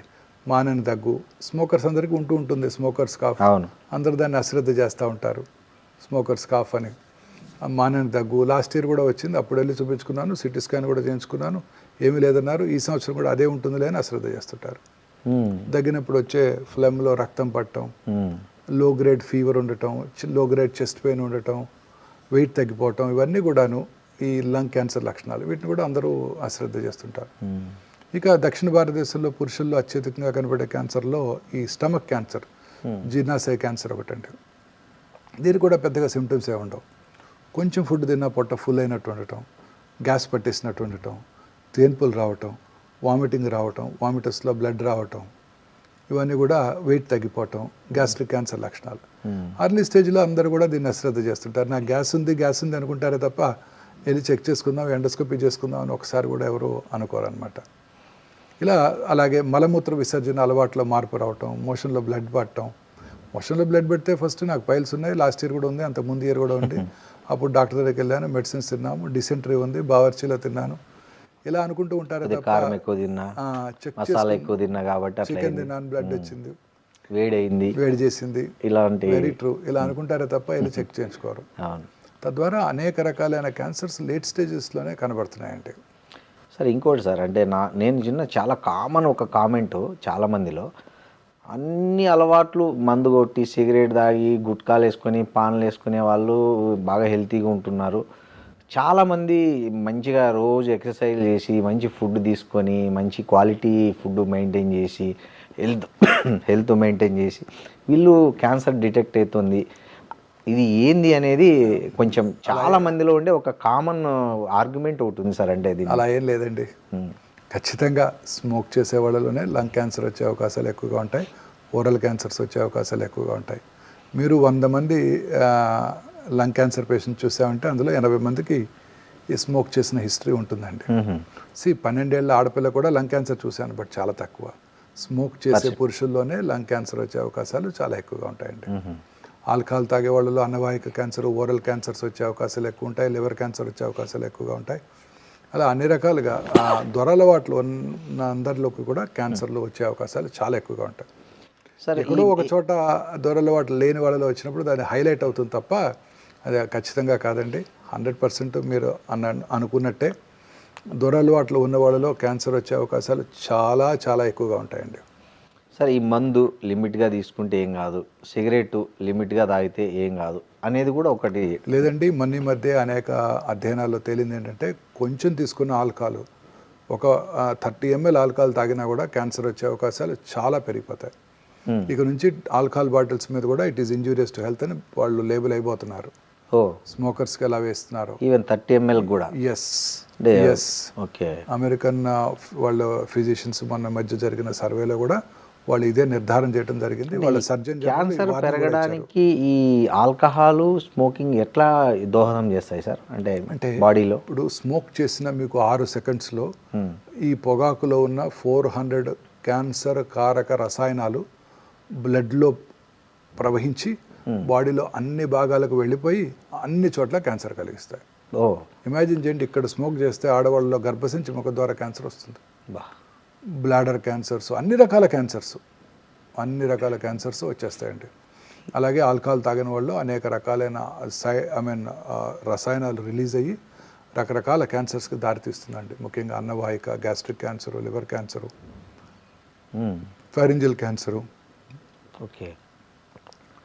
స్మోక్ చేసే వాళ్ళలో 100కి ఒక 30 మంది క్యాన్సర్ వచ్చింది అనుకున్నామండి. ఆల్కహాల్ మాత్రమే తాగే వాళ్ళు 100కి 10 మందికి వస్తుంది అనుకున్నాం. రెండు కలిపి చేస్తే 30 + 10 40 కాదండి, 70% అండి. ఓకే. దాన్ని సినర్జిస్టిక్ ఎఫెక్ట్ అంటారు. అంటే ఒకదానికొకటి ఇంకా సహాయం చేసుకొని ఇంకెక్కువ క్యాన్సర్లు కలిగిస్తాయి. అవును సార్, ఇంకోటి ఉంది సార్, అంటే స్వీట్ తినొద్దండి. స్వీట్ అంటే బికాస్ ఆఫ్ షుగర్ ఓన్లీ బాడీలో క్యాన్సర్ కణాలు సర్వైవ్ అవుతుంటాయి. సో ఆ స్వీట్ అనేది తినకపోతే అవి ఆటోమేటిక్గా చనిపోతాయి అనే ఒక ఈ మధ్య ఒక ప్రచారం ఈ మధ్య కాలంలో వస్తుందండి. అన్నీ కూడా మితంగా తీసుకోవాలండి. ఈ షుగర్, వైట్ షుగర్ అనేది వెరీ డేంజరస్ అండి. ఓకే. ఈ వైట్ షుగర్ తీసుకోవడం వల్ల అనేక రకాలైన కారోనరీ ఆర్టరీ డిసీజ్ దగ్గర నుంచి అన్ని రకాల ఎలిమెంట్స్కి అదే కారణం అండి. ఓకే. సో దాన్నే మనం రెడీగా అవైలబుల్ షుగర్ అంటాము. దాన్ని రెసిస్టెంట్ స్టార్చ్ అని కూడా ఇప్పుడు కొత్త కాన్సెప్ట్ వస్తుంది. ఉదాహరణకి పొటాటోస్ని, బ్రెడ్ని కూడా ఒక రోజు ముందుగానే ప్రిపేర్ చేసి బాయిల్ చేసి రెఫ్రిజిరేటర్లో పెట్టుకుని తర్వాత వాడుకున్నట్టయితే పొటాటోస్ నెక్స్ట్ డేకి అవి కాంప్లెక్స్ కార్బోహైడ్రేట్ అవుతాయి. Simple carbohydrates are dangerous. ఇమీడియట్గా బాడీలో బ్లడ్ షుగర్ రైజ్ అవుతుంది, ఇన్సులిన్ పీక్ వస్తుంది, ఆ తర్వాత రెసిస్టెంట్ అవుతుంది, ఇన్సులిన్ రెసిస్టెన్స్ డెవలప్ అవుతుంది, పొట్టకు చుట్టూ కొవ్వులు పెరిగిపోతాయి, తద్వారా అనేక రకాల ఎయిల్మెంట్స్ రావడానికి అవకాశం ఉంటుంది. ఈ రెసిస్టెంట్ స్టార్చ్ అంటే తొందరగా జీర్ణం అవ్వదు, స్లోగా జీర్ణం అవుతుంది. ఈ మన చిలకడ దుంపలు అంటారు, స్వీట్ పొటాటో, ఇవన్నీ కూడా రెసిస్టెంట్ స్టార్చెస్. ఇవన్నీ కూడా రెసిస్టెంట్ స్టార్చెస్, కాంప్లెక్స్ కార్బోహైడ్రేట్స్ మనకి చాలా యూస్ఫుల్గా ఉంటాయి. 2 వర్డ్స్ మీరు నెక్స్ట్ ఫ్యూ డికెట్స్ వినబోతున్నారండి. సార్, ఒకటి ఇన్ఫ్లమేషను, రెండోది గట్ మైక్రోబియం. అంటే ఈ రెండు కూడా మన హెల్త్కి చాలా ఇంపార్టెంట్ అండి. ఒకటి గట్ మైక్రోబియం, మన పేగుల్లో ఉండే హెల్దీ బ్యాక్టీరియా, ఇవి డిస్టర్బ్ అయినప్పుడు అనేక రకాలైన టాక్సిన్స్ ఉత్పన్నమవుతాయండి. అవి అనేక రకాలైన రోగాలకు కారణమవుతాయి, అన్ని రకాల రోగాలకు కూడా. సో మన గట్ మైక్రోబియం డిస్టర్బ్ అవ్వకూడదు. ఈ ప్రీబయాటిక్స్ అంటాం చూడండి, అలాగే ప్రోబయాటిక్స్ అంటాం, ఇవన్నీ కూడా మన గట్ మైక్రోబియంని చక్కగా ఉంచి మనకి అన్ని రకాల వ్యాధుల్ని రాకుండా చేస్తాయండి. ఓకే. అలాగే ఇన్ఫ్లమేషన్ అంటే తెలుగులో దాని కరెక్ట్ వర్డ్ లేదండి, వాపు అంటాం. ఇన్ఫ్లమేషన్ అంటే ఆ డిస్టర్బెన్స్ ఆఫ్ ద ఎపిథీలియం అండి. ఇప్పుడు ఇన్ఫ్లమేషన్ వల్లనే కరోనరీ ఆర్టరీ డిసీజెస్ రావడానికి అవకాశాలు ఉంటాయి. ఈ ఇన్ఫ్లమేషన్ అనేది చాలా ఇంపార్టెంట్. ఈ ఇన్ఫ్లమేషన్ అనేది అన్ని రకాల జబ్బులకి మూల కారణం. ఇన్ఫ్లమేషన్ తగ్గించడానికే మనం ప్రయత్నం చేస్తుంటారు. ఉదాహరణకి రిఫైన్డ్ ఆయిల్స్. మా చిన్నప్పుడు రిఫైన్డ్ ఆయిల్స్ అంటే చాలా పాపులర్. ఇందులో కొలెస్ట్రాల్ తక్కువ ఉంటుంది, ఫ్యాట్స్ తక్కువ ఉంటాయి, మనకి చాలా హెల్దీ ఆయిల్ వాడుకుంటూ ఉండేవాళ్ళం. బట్ రిఫైన్డ్ ఆయిల్స్లో ఉండే ఆ రిఫైన్డ్ ఆయిల్స్ తయారు చేసే క్రమంలో వాడే కెమికల్స్ అనేక రకాలైన ఇన్ఫ్లమేషన్కి దారితీస్తాయి. అవి కరోనరీ ఆర్టరీ డిసీజ్కి దారితీస్తాయి, క్యాన్సర్లకు కూడా దారితీస్తాయి. ఓకే. అలా అనేక ఇప్పుడు అందుకని న్యాచురల్ ఫుడ్స్, మనం కోల్డ్ ప్రెస్డ్ ఆయిల్స్, అట్లా ట్రెండ్ అట్లా మారిపోయింది. వీటి వల్ల ఇన్ఫ్లమేషన్ తక్కువగా ఉంటుంది, గట్ మైక్రోబియం బాగుంటుంది, మనం హెల్తీగా ఉంటాం. ఏదైనా ఒకటండి, అన్నీ మితంగా తీసుకోవాలి. కార్బోహైడ్రేట్స్, ఫ్యాట్స్, అలాగే ప్రోటీన్స్, సమతుల ఆహారం, సమతుల్యమైన ఆహారం తీసుకుంటే ఏ జబ్బులు రావండి. దాంతోపాటు దురలవాట్లకు దూరంగా ఉంటూ, పీచు పదార్థం ఎక్కువగా తీసుకుంటూ, రెగ్యులర్గా వ్యాయామం చేస్తూ, లీన్ బాడీ మాస్, ఊబకాయం రాకుండా సన్నగా ఉన్నట్టయితే అనేక రకాలైన జబ్బులకి ఇంక్లూడింగ్ క్యాన్సర్కి దూరంగా ఉండడానికి అవకాశం ఉంటుంది.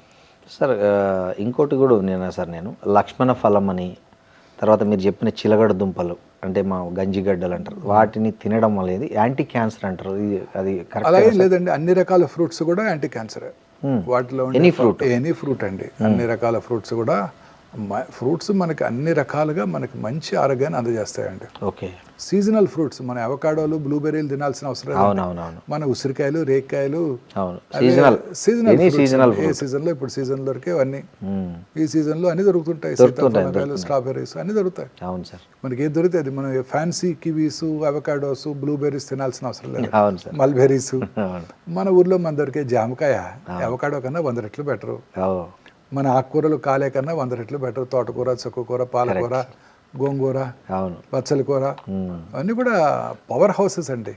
స్పినాచ్ అంటారు ఇంగ్లీష్ వాళ్ళు, మన తోటకూరేనండి. అందులో ఉండే ప్రోటీను, మన కాలీఫ్లవర్, వాళ్ళు బ్రోకలీ తింటారు, మన చాలా ఖరీదైన కూరగాయ. మన కాలీఫ్లవర్ 10 రూపాయలు దొరుకుతుంది. అదే సేమ్ అండి, సేమ్ క్వాంటిటీ ఆఫ్ ప్రోటీన్, అన్ని పీచు పదార్థం, అన్ని ఓకే, ఎక్కడ ఏం మార్పే లేదండి. అవునా సార్? అవకాడో కన్నా మన జాంకాయ బెటరు, బ్లూబెర్రీస్ కన్నా మన ఉసిరికాయలు బెటరు. ఓకే. మన చిలకడ దుంపలు, గంజిగడ్డలు అంటారు చూడండి. సో ఎనీ ఫ్రూట్ అనేది రోజు మనకి సీజనల్ ఫ్రూట్, మనకి ఎప్పుడు ఈ సీజన్లో ఏం దొరికితే అది మంచిదండి. Okay sir. ఇంకోటి సార్, ఈ ఊరగాయలు ప్లాస్టిక్ డబ్బాల్లో పెట్టి ఇస్తున్నారు కదా, సో దానికంటే గాజు బాటల్లో ఉన్న ఊరగాయలు ఆరోగ్యానికి మేలు చేస్తాయి, వేరేజ్ ప్లాస్టిక్ బాటిల్స్లో పెట్టేవి కెమికల్ రియాక్షన్ జరిగి అవి తొందరగా క్యాన్సర్ రావడానికి కూడా కారణమవుతున్నాయి అనేది కూడా ఒకటి ఈ మధ్య వింటున్నాం. సో జనరల్గా ఊరగాయల మీద చాలా రకాల అభిప్రాయాలు ఉన్నాయి. కొంతమంది ఊరగాయలు ఫెర్మెంటెడ్ ఫుడ్స్ మనకి మేలు చేస్తాయి అంటారు. ఎనీథింగ్ ఫెర్మెంటేషన్ అనేది మన గట్ మైక్రోబియాని కాపాడుతుందండి. రోజు పొద్దున్నే తినే ఇడ్లీ, దోశ ఇవన్నీ కూడా మన ఫెర్మెంటెడ్ ఫుడ్స్, అవన్నీ కూడా గట్ మైక్రోబియాని కాపాడుతాయండి. రకరకాల దేశాల్లో, కొరియాలోను, మన ఇండియాలోను పెరుగుతో రకరకాల మన పదార్థాలు చేసుకొని తింటూ ఉంటాం. అవన్నీ కూడా మనకు చాలా మంచి ఆహారం. అలాగే ఊరగాయల్లో కూడా ఫెర్మెంటెడ్ బ్యాక్టీరియా ఉంటుంది, అది మన గట్ మైక్రోబియం మంచిదే, బట్ లిమిటెడ్ క్వాంటిటీస్. ఊరగాయలో ఉండేది ఏంటండి? సాల్ట్, కారం, ఆయిల్. సాల్ట్ మనకి ఇప్పుడు కూడా మంచిది కాదు, ఆయిల్ తక్కువగా తీసుకోవాలి, అన్ని సమపాలలో తీసుకోవాలి. వాటిలో చాలా ఎక్కువ ఉంటాయండి. కరెక్ట్ సార్, వాటిలో చాలా ఎక్కువ ఉంటాయి. సాల్ట్ ఎక్కువ అయిపోతే ఊరగాయ నిలవదు. మీరు సాల్ట్ తక్కువ వేసి ఊరగాయ పెట్టండి, 2వ రోజు ఫంగస్ వచ్చేస్తుంది, బూజు పట్టేస్తుంది. సో సాల్ట్, కారము, ఆయిల్ ఎక్కువ ఉంటాయండి. సో అన్నీ మనకు మంచివి కావు. తక్కువ మోతాదులో కొంచెం ఎప్పుడోకప్పుడు రుచి కోసం తీసుకోవచ్చు తప్ప ఊరగాయలు రెగ్యులర్గా వాడకూడదు. అది గ్లాస్ బాటిల్లో ఉన్నా, ప్లాస్టిక్ బాటిల్లో ఉన్నా డేంజరస్. ప్లాస్టిక్ బాటిల్స్ ఉన్నట్టయితే, ప్లాస్టిక్ బాటిల్స్ అనేది ఒక పెద్ద సైన్స్ అండి. అది ప్లాస్టిక్ బాటిల్లో మనం వాటర్ తాగకూడదు, ఊరగాయ తినకూడదు, టీ తాగకూడదు, ఫుడ్ తీసుకోకూడదు. పొద్దున్నే చేసే బ్రేక్ఫాస్ట్ మనం ఆర్డర్ చేస్తే ప్లాస్టిక్ దాంట్లోనే వచ్చేస్తుంది. అవును సార్. మీరు రోజు ఆర్డర్ చేస్తే వాటిని ఏమంటారు, 10 minutesలో ఫాస్ట్ ఫుడ్ డెలివరీ చేస్తుంటారు, జొమాటో. అవన్నీ కూడాను మీకు బ్లాక్ ప్లాస్టిక్, వైట్ ప్లాస్టిక్ వస్తుంటాయి. ఆ హీటెడ్ ఫుడ్ ఐటమ్ దాంట్లో వేసినప్పుడు దాంట్లోంచి, ఆ ప్లాస్టిక్లోంచి అనేక రకాలైన మనకు అవసరం లేని టాక్సిన్స్ మన ఫుడ్లోకి వచ్చి మన బాడీలోకి వెళ్ళిపోతున్నాయి. సో ఇవన్నీ కూడా అవాయిడ్ చేయాల్సిందేనండి. సార్ ఈ మధ్య పేపర్ ప్లేట్ల కల్చర్ ఎక్కువైంది. ఏ ఫంక్షన్ చూసుకున్నా, ఎక్కడ చూసుకున్నా చాలా మటుకు ఇంతకుముందు విస్తరాకులు, అరిటాకుల ప్లేస్లో ఇప్పుడు చాలా పేపర్ ప్లేట్లు వచ్చేసాయి. సో ఈ పేపర్ ప్లేట్ల కంటే దానికి వాడే కలరు, కోటింగ్ అనేది అవన్నీ కూడా చాలా డేంజరస్ అండి. మనం నేచర్తో ఫైట్ చేస్తున్నామండి. ఓకే, ప్రకృతితో మనం ఫైట్ చేస్తున్నాం. ప్రకృతితో ఫైట్ చేసినప్పుడు వచ్చేవన్నీ కూడా ఇలాంటి జబ్బులే. ఓకే. ఇప్పుడు మీరు పొద్దున్నే లేవగానే plastic tooth brush, plastic bristles, synthetic tooth paste, plastic tongue cleaner, plastic bucket, plastic మగ్గులో హాట్ వాటరు, ఆ తర్వాత ఇవన్నీ కూడాను. తర్వాత మీరు వెళ్ళగానే కారు, అందులో మన ట్రాపికల్ వెదర్లో కారు వేడిగా ఉంటుంది, లోపలికి వెళ్ళగానే ఆ కార్లో ఉన్న ప్లాస్టిక్స్ అన్ని కూడా ఎవాపరేట్ అయిపోయి స్మెల్ వస్తుంటుంది, అని మనం పీలుస్తుంటాము. ఇలా ప్లాస్టిక్ బాటిల్లో వాటర్ తాగుతూ ఉంటాము. ఇలా అనేక రకాలుగా మనం ఈ టాక్సిన్స్కి ఎక్స్పోజ్ అవుతున్నామండి.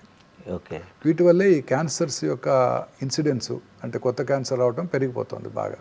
ఓకే సార్, ఇప్పుడు మన ఒమేగా హాస్పిటల్లో మీరు ఏఐ ఆధారిత క్యాన్సర్ నిర్ధారణ పరీక్షలు పెట్టారు కదా, సో ఏఐ ప్రాక్టికల్గా ఏ స్టేజ్లో డాక్టర్లకు యూజ్ అవుతుంది, పేషెంట్స్కి ఎట్లా బెనిఫిట్ అవుతుంది? అది అంటే కృత్రిమ మేధస్సు అనేది ఇంకా ఫ్యూచర్ మనందరికీ తెలుసు, అన్ని రంగాల్లోనూ కృత్రిమ మేధస్సే అవును sir going to play major role. In fact medical సైన్సెస్లో కూడా అది మేజర్ రోల్ ప్లే చేస్తుందండి. ఓకే. ఇప్పుడు ఉదాహరణకి రేడియలాజికల్ డయాగ్నోసిస్ కానివ్వండి, ఇదంతా కూడా ప్యాటర్న్ రిపోర్టింగ్ అంటారు. అంటే మనకున్న నాలెడ్జ్తో దాన్ని రిపోర్ట్ చేస్తుంటాం. సో అది ఏఐ చక్కగా చేసేస్తుంది. ఎందుకంటే ఏలో కొన్ని లక్షల ఆర్టికల్స్ దాంట్లో నిగూఢంగా ఉంచడం జరిగింది. సో అది చాలా ఫాస్ట్గా థింక్ చేసి ఆ రిపోర్టింగ్ చేయడానికి చాలా చక్కగా పనిచేస్తుంది. ఎనీథింగ్ ప్యాటర్న్ రిపోర్టింగ్ అంటాం. అదే కృత్రిమ మేధస్సు అవసరం లేదు, ఒక ప్యాటర్న్ అది, ఇది ఇలా ఉంటే ఇది ఒకరు చేసే పనిని 100 మంది చేస్తే ఎంత రిజల్ట్ వస్తుందో అలాంటి ఏ అంత ఫాస్ట్గా మీకు. ఇప్పుడు రేడియోథెరపీ ప్లానింగ్ ఉందనుకోండి, రేడియోథెరపీ ప్లానింగ్ ఉదాహరణకి గర్భసంచి ముఖద్వారానికి రేడియేషన్ ఇవ్వాలి. కామనెస్ట్ క్యాన్సర్ ఇండియాలో, సౌత్ ఇండియాలో గర్భసంచి ముఖద్వారాన రేడియేషన్ ఇవ్వాలని మనం ప్లాన్ చేసాము. రేడియేషన్ ఆంకాలజిస్ట్ చక్కగా ప్లాన్ చేసి వెనకాల ఉన్న మలద్వారం మీద, ముందున్న మూత్రాశయం బ్లాడర్ మీద రేడియేషన్ డోస్ పడకుండా ప్లాన్ చేసి చక్కగా పెట్టారు. బాగుంది, ఇచ్చేసాం. 3వ రోజు పేషెంట్ కొంచెం కాన్స్టిపేషన్ వచ్చింది. కాన్స్టిపేషన్ సహజం, రావచ్చు కదా ఆ వయసులో. అవును, వస్తుంది. కాన్స్టిపేషన్ వచ్చినప్పుడు రక్తం కొంచెం ఉబ్బుతుంది, ఎందుకంటే ఫీకల్ మ్యాటర్ అక్కడ మోషన్ అక్కడ ఉంటుంది కాబట్టి. అవును. ఉబ్బినప్పుడు గర్భసంచి ముఖద్వారాన్ని ఒక 2 మిల్లీమీటర్లు ముందుకు పుష్ చేస్తుంది. మరి మన రేడియేషన్ ఏమో ఇంతకుముందు ఎక్కడైతే గర్భసంచి ముఖద్వారం ఉందో అక్కడే ఇస్తుంది. తద్వారా పార్ట్ ఆఫ్ ద రేడియేషన్ రక్తం మీద పడుతుంది, part of the cancer radiation నుంచి తప్పించుకుంటుంది. ముందుకు మూవ్ అయింది కదా, మరి అక్యురసీ మిస్ అవుతుంది. ఈ ఏఐ బేస్డ్ లీనియర్ యాక్సిలరేటర్ అంటే రేడియేషన్ ఇచ్చే పరికరము, అందులోనే ఒక సిటీ స్కాన్ ఉంటుందండి. సో ఏ రోజు కాదు చూస్తుంది, అది జరిగింది చూస్తుంది, ఎక్కడ పెరిగి చూసిన తర్వాత దాంట్లో ఉన్న కృత్రిమ మేధస్సుతో ఆలోచిస్తుంది. అదేమిటి, నేను డాక్టర్ గారు ప్లాన్ చేసినప్పుడు గర్భసంచి ఎక్కడ ఉంది, ఇప్పుడేంటి 2 మిల్లీమీటర్ల ముందుకు జరిగింది అని ఆలోచిస్తుంది. కొత్త లొకేషన్కి అడాప్ట్ చేసుకుంటుంది. చేసుకొని మళ్ళీ రేడియేషన్ రీప్లాన్ చేసి డెలివర్ చేసేస్తుంది 3 నిమిషాల్లో. సో గ్రేట్, చాలా ఆశ్చర్యం కదండి, చాలా అద్భుతము, ఆశ్చర్యం, సంతోషకరం. అవును. ఎందుకు, ప్రిసైజ్గా రేడియేషన్ ఇవ్వటం వల్ల రేడియేషన్ రిలేటెడ్ సైడ్ ఎఫెక్ట్స్ తగ్గిపోయాయి, క్యూర్ అయ్యే అవకాశాలు కూడా పెరిగిపోయాయి. ఇది సామాన్య మానవుడికి సాధ్యం కాదు. వాళ్ళు చూసినా మళ్ళీ రేడియేషన్ రీప్లాన్ చేయాలంటే ఒక 20 గంటలు పడుతుంది. ఈ లోపల కాన్స్టిపేషన్ తగ్గిపోతుంది, పేషెంట్ మళ్ళీ నార్మల్ అయిపోతాడు. అలాగే బ్లాడర్లో యూరిన్ నిల్వ ఉంటుంది కదా. ఒకరోజు సడన్గా ఆయన రేడియేషన్కి వచ్చినప్పుడు ఆ స్త్రీ యూరిన్కి వెళ్ళాలనిపించింది. ఈ లోపల టెక్నీషియన్ రండి మేడం వచ్చేయమండి అంటారు. ఆ 2 నిమిషాలు కదా పెట్టుకుని వెళ్దామని వెళ్తారు. ఆ బ్లాడరు ఆ గర్భసంచి ముఖ ద్వారా వెనక్కి నెట్టుతుంది. ఈ ఏఐ పరికరం దాన్ని చూసి ఆ కొత్త లొకేషన్కి రేడియేషన్ ఇచ్చేస్తుంది. ఉదాహరణకి బ్రెయిన్లో ఒక 5 సెంటీమీటర్ల ట్యూమర్ ఉంది. ఇవాళ రేడియేషన్ ప్లాన్ చేయడం జరిగింది, చక్కగా రేడియేషన్ ఇచ్చాము. ఒక 9 రోజుల తర్వాత 5 సెంటీమీటర్ల ట్యూమరు 3.5 సెంటీమీటర్ల సైజుకు తగ్గిపోయింది. ఏఐ దాన్ని గుర్తిస్తుంది. మనం ప్లాన్ చేసినప్పుడు 5 సెంటీమీటర్ల ట్యూమర్కి మనం ప్లాన్ చేసాము, ఇప్పుడు సైజ్ తగ్గిపోయింది కాబట్టి రేడియేషన్ ఫీల్డ్ కూడా తగ్గిపోతుంది. సో పేషెంట్ కూడా చాలా యూజ్, దీనివల్ల అనవసరమైన ప్లేస్లో ట్రీట్మెంట్ జరగదు. తద్వారా రేడియేషన్ ప్లేస్లోనే కరెక్ట్ రేడియేషన్ పడుతుంది. Very good. Radiation related side effects అన్ని పూర్తిగా తగ్గిపోయాయి. రేడియేషన్ ప్రిసైజ్గా ట్యూమర్ మీదే డెలివరీ చేయడం వల్ల క్యూర్ అయ్యే అవకాశాలు కూడా పెరిగిపోతాయి. ఇది కృత్రిమ మేధస్సు యొక్క గొప్పతనం. అలాగే పెట్ సిటీ స్కాను, పెట్ ఎంఆర్ఐ స్కాన్స్ కృత్రిమ మేధస్సుతో పనిచేసినప్పుడు చాలా ఫాస్ట్గా చేసేస్తాయి. నార్మల్గా పెట్ సిటీ స్కాన్ చేయించుకున్నారనుకోండి ఎవరన్నా, అప్రాక్సిమేట్లీ 24 మిల్లీసివరెట్స్ ఆఫ్ రేడియేషన్ వస్తుంది ఆ పేషెంట్కి. రేడియేషన్ కూడా హజార్డస్సే కదా. అవును సార్, చాలా మూవ్ రేడియేషన్ వస్తుంది. ఈ కృత్రిమ మేధస్సుతో కూడిన పరికరాలు చాలా ఫాస్ట్గా మూవ్ అయిపోతాయి. ఆ 4 పొజిషనింగ్స్ అన్నీ కూడా ఫ్రాక్షన్ ఆఫ్ ఎ సెకండ్లో చేసేసి ఎంటైర్ స్కాన్ టైము 15 నిమిషాల నుంచి 3 నిమిషాలు తగ్గిపోయింది. తద్వారా రేడియేషన్ డోస్ తగ్గిపోతుంది, పేషెంట్కి వచ్చే రేడియేషన్. సో కృత్రిమ మేధస్సుతో పనిచేసే ఈ పెట్ సిటీ స్కాన్స్ చాలా ఫాస్ట్గా మూవ్ అవటం వల్ల పేషెంట్కి వచ్చే రేడియేషన్ ఎక్స్పోజర్ బాగా తగ్గిపోతుంది. దానివల్ల సైడ్ ఎఫెక్ట్స్ కూడా చాలా తగ్గిపోతాయి. ఇలా అన్ని రకాలుగా మనకు ఉపయోగపడిపోతుందండి. పెథాలజీ, డయాగ్నోసిస్, అంతా ప్యాటర్న్ రిపోర్టింగ్. ఇప్పుడు అంతా వాటిని డిజిటలైజ్ చేస్తున్నాము. స్లైడ్స్ని డిజిటల్ పెథాలజీ ల్యాబ్లో వాటిని మనం లోడ్ చేసినప్పుడు అది చక్కగా మన సిస్టమ్ మీద ఉంటుంది. దేశంలో ఏ పెథాలజిస్ట్ కావాలని 1 సెకండ్లో ఆ స్లైడ్ చూడగలరు. యాక్సెస్ ఇస్తే సరిపోతుంది. ఓకే, ఇప్పుడు మీరు మూవీ యాక్సెస్ ఇచ్చినట్టు కరెక్టే. సేమ్ ఇక్కడెక్కడో హైదరాబాద్లో ఉండి అమెరికా నుంచి యాక్సెస్ ఇస్తాడు, మనం కీ కొడితే మనకు ఆ మూవీ వచ్చేస్తుంది, చూసేస్తాం. సేమ్ అలానే అక్కడ ఢిల్లీలోనో అమెరికాలో ఉన్న పెథాలజిస్ట్కి మనం ఈ వాట్సాప్ మెసేజ్ పెట్టేస్తే వాళ్ళ సిస్టంలో మన ఈ స్లైడ్ని చూసేసి మనకు ఒపీనియన్ ఇచ్చేస్తున్నారు. అలాగే ఏఐ కృత్రిమ మేధస్సు కూడా దాన్ని ఉపయోగం చేసేస్తుంది. తద్వారా చాలా సులభంగా మనం రిపోర్ట్ చేయగలుగుతున్నాం. ఇప్పుడంటే అమెరికా పంపించి అక్కడ పెథాలజిస్ట్తో చూపించాలంటే ఈ స్లైడ్స్ చాలా టైం అండ్ ఎక్స్పెండిచర్. ఇప్పుడు అట్లే జస్ట్ వాట్సాప్లో లింక్ పంపిస్తారు, వాళ్ళ సిస్టంలో వాళ్ళు కూర్చొని చూసి మనకి ఒపీనియన్ చెప్తారు. Matter of hours, minutes and అదే కరెక్టే సార్. సార్ అంటే సర్జికల్ ఆంకాలజీలో మీరు ప్రాధాన్యత ఇచ్చే 3 ప్రిన్సిపల్స్ ఏమి అంటే open surgery versus laparoscopic or robotic, ఏ కేసుల్లో మీరు ఏది సజెస్ట్ చేస్తారు జనరల్గా మీ దగ్గరికి వచ్చే పేషెంట్స్కి? మన సజెషన్ కాదండి, అది ఆ లొకేషన్ ఆఫ్ ద ట్యూమర్ని బట్టి ఆధారపడి ఉంటుంది. ఓకే, ఉదాహరణకి హెడ్ అండ్ నెక్ క్యాన్సర్ ఉందనుకోండి, అంతా ఓపెన్ సర్జరీ జరుగుతూ ఉంటుంది. ఈ లాప్రోస్కోపిక్ సర్జరీ అనేది థొరకోస్కోపిక్ సర్జరీ, లేదా ఇవన్నీ కూడా కొన్ని రకాల థైరాయిడ్ ట్యూమర్స్కి, అలాగే చెస్ట్లో ఉండే ట్యూమర్స్కి దాన్ని థొరకోస్కోపిక్ సర్జరీ అంటారు, వ్యాట్స్ అంటారు. అవును, వీడియో అసిస్టెడ్ థొరకోస్కోపిక్ సర్జరీ. తర్వాత పొట్టలోని ఆర్గన్స్ అన్నిటి కూడా లాప్రోస్కోపిక్ సర్జరీ చేస్తుంటాం. కొన్ని స్పెషల్ సిచ్యువేషన్స్లో, ఉదాహరణకి ఈ రోబో ఎక్కడ బాగా యూస్ఫుల్గా ఉంటుందంటేనండి, ప్రెసిషన్తో సూచర్ చేయాలి. చాలా డిఫికల్ట్ సూచరింగ్స్. ఉదాహరణకి రాడికల్ ప్రాస్టెటెక్టమీ తర్వాత ఇంత పెద్ద బ్లాడర్ ఆరిఫైస్ని చిన్న యూరిథ్రా స్టిచ్ చేయాలి. మన చెయ్యి అక్కడికి అసలు రీచ్ అవ్వదు. మన నేరో పెల్విస్, మగవాళ్ళలో నేరో పెల్విస్లో రీచ్ అవ్వదు. రీచ్ అయినా సూచర్ చేయడం కష్టం అవుతుంది, అట్లా తిప్పడం కష్టం అవుతుంది. అలాంటి లొకేషన్స్లో రోబో ఇస్ ద బెస్ట్.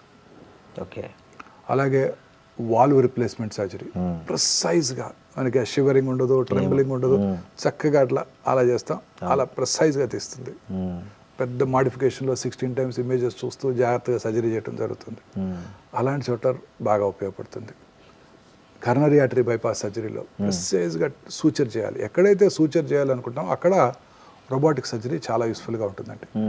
మిగతా చోట్ల robotic surgery, laparoscopic surgery same రోబోతో చేసినా లాప్రోస్కోపిక్ చేసినా. రోబోతో చేసినా మనమే చేస్తాం సర్జరీ, రోబో ఏం చేయదు, మనం ఇక్కడ కూర్చొని చేస్తాం.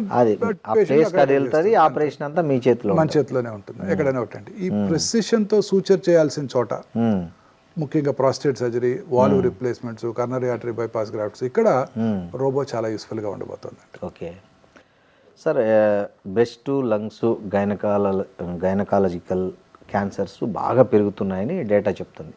మీరు జనరల్గా మీ హాస్పిటల్కి వచ్చే ఓపీడీలో మీరు ఏ ట్రెండ్ ఎక్కువ, ఈ మూడిట్లో ఏది ట్రెండ్ ఎక్కువ ఉందని? బ్రెస్ట్ అండ్ లంగ్ అండి. గైనకాలజికల్ క్యాన్సర్స్ అంటే గర్భసంచి ముఖద్వార క్యాన్సర్ నెంబర్ తగ్గిపోతుందండి. ఓకే, ఇప్పుడు 2010లో 2 లక్షల గర్భసంచి కొత్త క్యాన్సర్లు డయాగ్నోస్ చేసిన సందర్భం ఇవాళ 60-70 వేలు వచ్చేసింది, తగ్గిపోయింది. ఎందుకు సార్? అంటే వ్యాక్సిన్స్ రావటం, ప్రజల్లో పరిశుభ్రత అవగాహన పెరిగిపోవటం, హైజీన్ మీద, వాటి వల్ల గర్భసంచి ముఖద్వార క్యాన్సర్స్ బాగా తగ్గిపోయాయి. ఓకే, అలాగే బ్రెస్ట్ క్యాన్సర్ ఇన్సిడెన్స్ బాగా పెరిగిపోయింది. ఆ రోజుల్లో 2010లో 70-80 వేలు సంవత్సరానికి కొత్త క్యాన్సర్ కేసులు భారతదేశంలో డయాగ్నోస్ చేస్తున్నట్టయితే ఇప్పుడు more than 2,50,000 new breast cancer patients భారతదేశంలో డయాగ్నోస్ చేయబడుతున్నాయి. అంటే ప్రతి సంవత్సరం 20-30 వేలు ఎక్కువ అవుతాయంటే, ఇంకా ఐసీఎంఆర్ వారి అంచనా ప్రకారమే, అంటే ఇంకా ఎక్కువగా ఉండబోతున్నాయి. అలాగే ఓవేరియన్ క్యాన్సరు, గర్భసంచిలో బాడీ క్యాన్సర్స్ అవి ఎక్కువ అవుతున్నాయి. సో బ్రెస్ట్, ఇప్పుడు కామనెస్ట్ క్యాన్సర్ స్త్రీలలో బ్రెస్ట్ క్యాన్సరు, ఆ తర్వాత ఇంకా ఓవేరియన్ క్యాన్సరు, సౌత్ ఇండియాలో గర్భసంచి ముఖద్వార క్యాన్సరు చాలా ఎక్కువగా చూస్తున్నాం. ప్రపంచం అంతా ఓవేరియన్ క్యాన్సరు, గర్భసంచి బాడీ క్యాన్సర్స్ ఎక్కువగా చూస్తున్నాం. అలాగే పురుషుల్లోనేమో హెడ్ అండ్ అంటే ఓవరాల్ ఒక సిస్టమ్ కనుక చూసుకున్నట్టయితే గ్యాస్ట్రో ఇంటెస్టైనల్ ట్రాక్, ఒకే ఆర్గన్ కనుక తీసుకున్నట్టయితే ఓరల్ క్యావిటీ క్యాన్సర్స్ ఎక్కువగా చూస్తున్నాం అండి, ముఖ్యంగా సౌత్ ఇండియాలో. అవును సార్, అంటే ఈ పిల్లలకు పాలు ఇవ్వకపోవడము, తల్లులు ఇంతకుముందు అయితే పాత తరంలో చాలా 2-3 ఏళ్ళు వచ్చే వరకు పిల్లలకు తల్లిపాలే ఆహారంగా ఉండేది మెయిన్ ప్రధానంగా. ఇప్పుడు కొత్త జనరేషన్లో వాళ్ళకున్న పరిమితులు, జాబ్స్, తర్వాత రకరకాల వల్ల అసలు వాళ్ళు 1 నెల 2 నెలలు కూడా అంటే బ్రెస్ట్ ఫీడింగ్ అనేది తగ్గిపోయింది. సో దానివల్ల ఏమన్నా క్యాన్సర్ ఎక్కువ? అలానే లేదండి, బ్రెస్ట్ క్యాన్సర్ ఇన్సిడెన్స్ పెరగడానికి రకరకాల కారణాలు ఉన్నాయి. ఓకే, మోస్ట్ ఇంపార్టెంట్ ఏంటంటే ఈ లేట్గా మ్యారేజ్ చేసుకోవటం, లేట్గా పిల్లలు కంటాం. ఓకే 30 సంవత్సరాల తర్వాత కనుక మొదటి కానిపోయినట్టయితే వాళ్ళలో రిస్క్ ఎక్కువ ఉంటుందండి. ఓకే. పిల్లలు లేని వాళ్ళకు కూడా రిస్క్ ఎక్కువ ఉంటుంది. లేట్గా పెళ్లి చేసుకోవటం, పెళ్లి చేసుకున్న ఈ కెరియరు, ప్రమోషన్స్, వీటితో జాబు, రెస్పాన్సిబిలిటీస్తో పిల్లల్ని లేట్గా కంటాం, వాళ్ళలో క్యాన్సర్ ఇన్సిడెన్స్ ఎక్కువగా ఉంటుందండి. అలాగే ఈ నైట్ టైం పనిచేసే వాళ్ళలో ముఖ్యంగా సర్కేడియన్ రిజం అంటే మన బాడీ యొక్క అలాం దెబ్బతింటుంది, నిద్ర అలాం. దానివల్ల మెలటోనిన్ అనే హార్మోన్ ఉత్పత్తి తగ్గిపోయి వాళ్ళలో ఈ బ్రెస్ట్ క్యాన్సరు, పురుషుల్లో ప్రాస్టేట్ క్యాన్సరు వచ్చే అవకాశాలు ఎక్కువగా ఉంటాయి. ఓకే. ఇవి చాలా ముఖ్యమైన కారణాలండి. తర్వాత అర్బన్ ఏరియాస్లో దురలవాట్లు స్త్రీలలో ఆల్కహాల్, స్మోకింగ్, అలాగే ఊబకాయం, ఇవన్నీ కూడా బ్రెస్ట్ క్యాన్సర్ ఇన్సిడెన్స్ పెరగడానికి దోహదం చేస్తున్నాయండి. ఇక బ్రెస్ట్ ఫీడింగ్ ఇవ్వకపోవటం వల్ల క్యాన్సర్ వస్తుంది అనుకునేది yes, to an extent yes. కానీ బ్రెస్ట్ ఫీడింగ్ ఇవ్వటం వల్ల ఏమొస్తుందంటే లాక్టేషనల్ ఎమెనోరియా వస్తుంది. అంటే బ్రెస్ట్ ఫీడింగ్ ఇస్తున్నంతకాలం జనరల్గా పీరియడ్స్ రావు. ఓకే. ఆ పీరియడ్స్ రానప్పుడు ఆ పీరియడ్స్ టైంలో వచ్చే హార్మోన్స్, ఈస్ట్రోజన్ హార్మోన్ పీక్స్ ఉంటాయి, అవి ఆగిపోతాయి. తద్వారా అది బెనిఫిషియల్గా ఉంటుంది తప్ప ఈ బ్రెస్ట్ ఫీడింగ్ ఇవ్వకపోవడం వల్లే బ్రెస్ట్ క్యాన్సర్ వస్తుంది అనే దాంట్లో అది పూర్తిగా నిజం లేదండి. ఓకే. మెయిన్ కారణం ఇదండి, లేటుగా పిల్లల కంటం, దురలవాట్లు, ఊబకాయము, ఇవన్నీ కూడా ఈ బ్రెస్ట్ క్యాన్సరు ఇన్సిడెన్స్ పెరగడానికి ముఖ్య కారణాలు. ఈ మధ్య సోషల్ మీడియాలో ఇంకో చర్చ నడుస్తుంది సార్, వైఫై వల్ల కూడా క్యాన్సర్ పెరుగుతుంది. ఎప్పుడు వైఫైలో పనిచేయడం, వైఫై కనెక్టెడ్గా సిస్టమ్స్ ముందు కూర్చోవడం, లేదా వైఫై కనెక్టెడ్గా మొబైల్స్ దగ్గర పెట్టుకోవడం, బాడీకి అతి దగ్గరగా పెట్టుకోవడం, అది కూడా ఒక రీజన్ అవుతుంది అనేది. ఇది ప్రూవెన్ కాదండి, ఓకే, ఇంకా ప్రూవెన్ కాదు. వైఫై వల్లే క్యాన్సర్ వస్తుందని ప్రూవెన్ కాదండి. దాని మీద ఇంకా చాలా రీసెర్చ్ జరగాల్సి ఉంటుందండి. ఓకే. బట్ బేసిక్గా అట్లాంటి అలాంటి ఎన్విరాన్మెంట్ తక్కువ ప్రాబబ్లీ ఉండవచ్చు కూడా, అన్లెస్ సమ్ అధ్యయనాలు ఏమన్నా తేలితే తప్ప మనం ఖచ్చితంగా ఇది అని చెప్పలేమండి.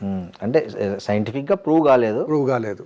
సో కాబట్టి దాన్ని ఖచ్చితంగా నిర్ధారించలేము ఇప్పుడు. ఓకే సార్, మీపై వచ్చే రివ్యూస్లో ఎక్కువగా హ్యూమన్ వాల్యూస్ ఉన్న డాక్టర్ అని చాలా కామెంట్స్ పెడుతుంటారు. మీ వీడియోలకు కానీ మీ షార్ట్స్కి కానీ చాలామంది కామెంట్లు చదివితే హ్యూమన్ వాల్యూస్ ఉన్న డాక్టర్, బెస్ట్ డాక్టర్ అనే కామెంట్లు ఎక్కువ నేను చూసిన యాక్చువల్గా. సో ఒక క్యాన్సర్ పేషెంట్తో మాట్లాడేటప్పుడు అసలు మీ మైండ్ సెట్ ఎట్లా ఉంటుంది సార్ జనరల్గా? మనం ఒకటి అర్థం చేసుకోవాలండి, పువర్ పేషెంట్ అయితే వాళ్ళకి ఎక్స్పెన్సివ్ ట్రీట్మెంట్స్ చెప్పనేకూడదు. ఓకే. వాళ్ళు ఎక్కువ ఇబ్బంది పడతారు, కొనుక్కోలేమన్న బాధ వాళ్ళలో ఉంటుంది. అలానే చాలా కష్టం అండి ఆంకాలజీ ప్రాక్టీస్ చేయడం, చాలా కష్టం. ఎందుకంటే ఈ ఆంకాలజీలో అనేక రకాలైన న్యూయర్ అడ్వాన్సెస్ వచ్చాయి. ఇవన్నీ కూడా చాలా ఎక్స్పెన్సివ్ అండి. ఈ ఆర్టిఫిషియల్ ఇంటెలిజెన్స్తో పనిచేసే చికిత్సా పరికరాలు చాలా ఎక్స్పెన్సివ్. మెషినే ఎక్స్పెన్సివ్, $4 million ఉంటుంది. యాన్యువల్ మెయింటెనెన్స్ కాంట్రాక్టే $750,000 ఉంటుంది.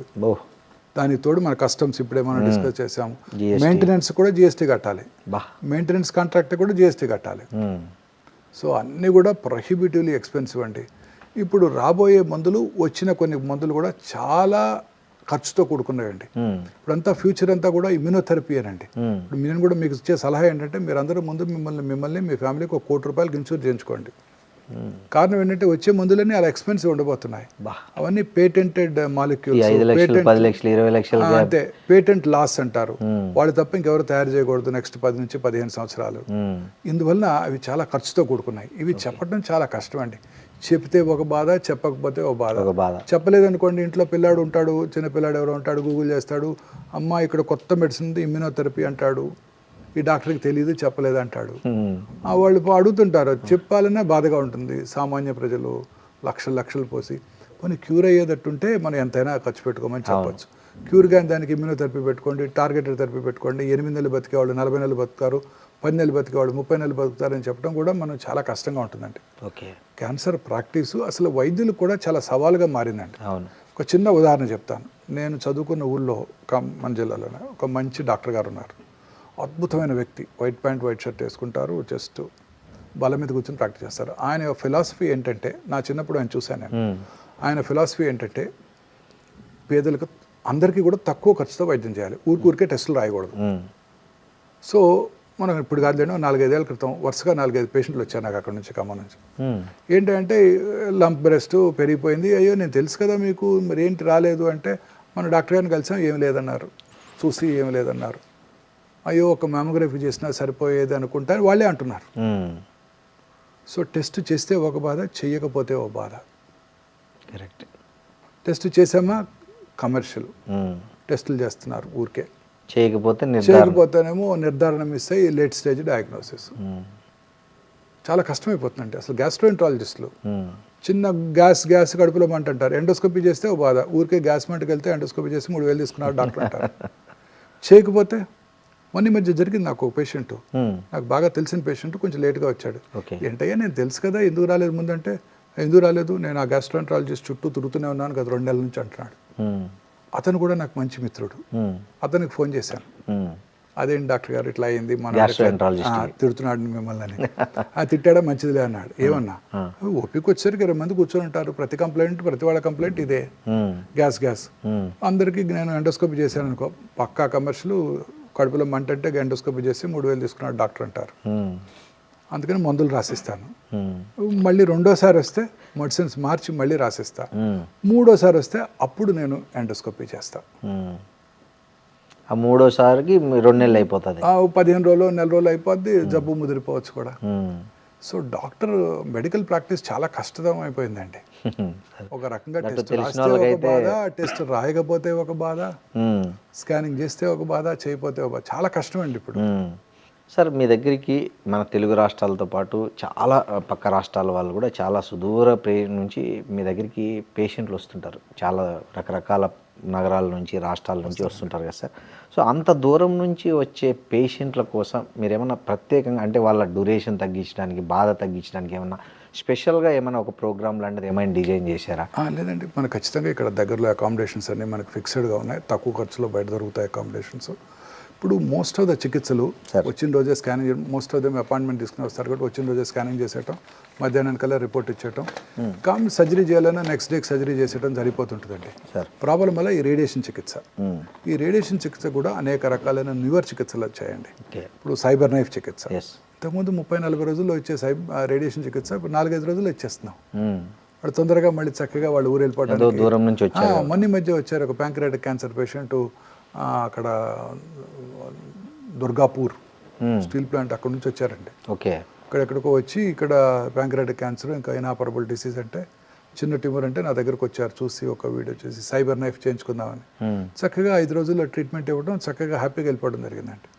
బంగ్లాదేశ్ నుంచి more than 30 మంది కార్సినోమా ప్రాస్టేట్ క్యాన్సర్ పేషెంట్లు వచ్చారండి 3-4 సంవత్సరాల్లో. ఓకే, చక్కగా 5 రోజుల్లోనే ఈ సైబర్ నైఫ్ చికిత్స చేయటం, వాళ్ళు చక్కగా పూర్తిగా సాటిస్ఫైడ్గా వెళ్ళిపోయారు. వాళ్ళే ఇంకో 30 మంది పేషెంట్లు పంపిస్తారు నెక్స్ట్ 2 ఏళ్లలో. ఓకే, అదే అంటే అంతంత దూరం నుంచి వచ్చే వాళ్ళ కోసం మీరు స్పెషల్గా చికిత్సా విధానాలతో చక్కగా చేయగలుగుతున్నాం. ఓకే సార్, ఈ మధ్య రష్యా వ్యాక్సిన్ ఒకటి బాగా ఫేమస్ అయింది, అది వస్తుంది, క్యాన్సర్ ముఖ చిత్రాన్నే మార్చేస్తుంది. రష్యా ఇండియాకంతా మొత్తం ఫ్రీ వ్యాక్సిన్ ఇస్తుందని ఒకటే చర్చ జరుగుతుంది సోషల్ మీడియాలో. మనిషి ఆశాజీవి అండి, అంతేనా? ఈ రష్యన్ ఆ వ్యాక్సిన్స్ ఏది కూడా ఇంతవరకు బయట ప్రపంచంలో దాన్ని పూర్తిగా టెస్ట్ చేయబడి ఇంతవరకు లార్జ్ పాపులేషన్స్ మీద ఇచ్చి రిజల్ట్స్ ఏమీ లేవు.